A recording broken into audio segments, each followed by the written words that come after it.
Hi there. In between my guest episodes, I'm experimenting with something a little bit more personal, a reflection series. Every other week, I share a short piece adapted from my newsletter, or a meditation, or a learning that has been resonating. These episodes are really just glimpses into what I'm noticing, questioning, learning, and living through in real time as I navigate life, just like you are. This is the second reflection in this series, and this one began with birds. I think it was in 2020 that I started noticing birds. Back then, I wrote in a tiny office that had once been our baby's nursery. Sometimes I would sit on the twin princess sleigh bed instead of at my desk, staring out the window instead of writing. I'll do almost anything to avoid writing. My house is at its cleanest when I have a deadline. Two finches often visited the windowsill, tapping their tiny beaks and hopping in little dances across the ledge. Their red and brown bodies felt like bright spots against the stillness of that year.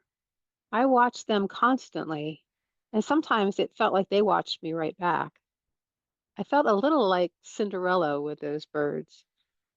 At one point, I worried I might lose my bird connection when I moved, but now I sit on the front porch here in PA or down at the NC shore and notice birds everywhere. They seem to find me no matter where I am. Come to think of it, maybe I noticed birds even earlier than 2020. Maybe it began after my fiance died. That was when the cardinals started appearing, flashes of red arriving precisely when something felt especially wrong.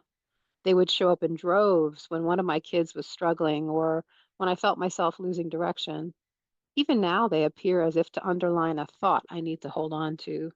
Their arrival keeps my whirling dervish brain from losing a helpful thread. This week, through the social media account of a Bravo celebrity of all places, I discovered the Merlin Bird app. It listens and tells you which birds are nearby. This morning, it identified cardinals, robins, wrens, my old finch friends, and mourning doves. Honestly, this app may be the best thing I've ever gotten from social media. Well, that's not entirely true. Social media is also how I found Sharon Salzberg's daily memes. It's also how I found Pema Chodron's talks, and it's how I connected with many of you. See how my brain did that? That tiny slide into the mopey thought before correcting itself. Everything isn't always what our brains tells us. That feels like an important realization these days. I once heard that birds sing every morning to make sure their friends made it through the night. They are checking in on one another, calling out into the darkness to say, I'm here. Did you survive it too? I think about that a lot lately. How are you doing in this dark night? I read a Pema Chodron quote recently about chaos being a gift, that it gives us the chance to face our lives and practice. Another quote from Brianna West says that self care isn't about massages and pedicures, although they are grand. It is about building a life we don't need to escape from. And these days do at times feel dark, or at least they are constantly being presented to us that way. Maybe they are actually dark in many ways, but we still have some choice in how we move through them. Do we contribute more fear to the world? Do we check on each other? Do we move through our days with love or panic? If I'm being truthful, I do a little of both. I start the day grounded after meditation and a walk. Then by the end of some of these days, I'm in a puddle on the couch watching Hacks or Rock the Block, trying to recover from the noise of my own mind.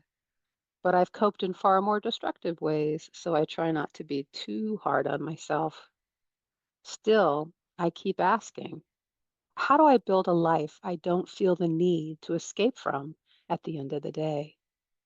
For me, part of the answer is double clicking on meditation, practicing more so I can become curious enough to notice my thoughts instead of automatically believing them, to recognize the dark, mopey narratives and gently reframe them, and to catch the habitual patterns and decisions that take me far from the life I want. Part of it is mindfulness, too, remembering that in this exact moment, I am safe, happy, healthy, and living with relative ease. That may not always be true, but it is true most of the time. And I need to honor that instead of racing right past it. Another part is connection, not retreating into my insular corner of the world, but reaching my hands palms up toward others on this path. And part of it is purpose. What lights my heart on fire? What makes me lose track of time? How can I invite more of that into my days? How can I offer some of it back to the world, even in a small way, to slightly dim the darkness for someone else?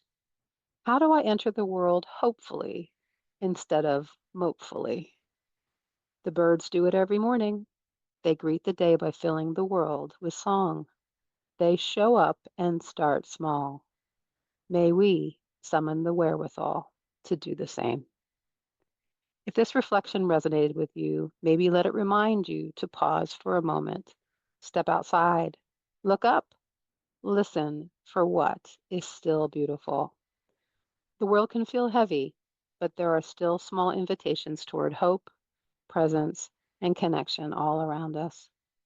Maybe building a life we don't need to escape from happens slowly, one mindful moment, one gentle choice at a time. Thank you for spending this time with me today. If you enjoy these shorter reflections or have any suggestions or questions, let me know by emailing Donna@donnayferris.com. Until next time.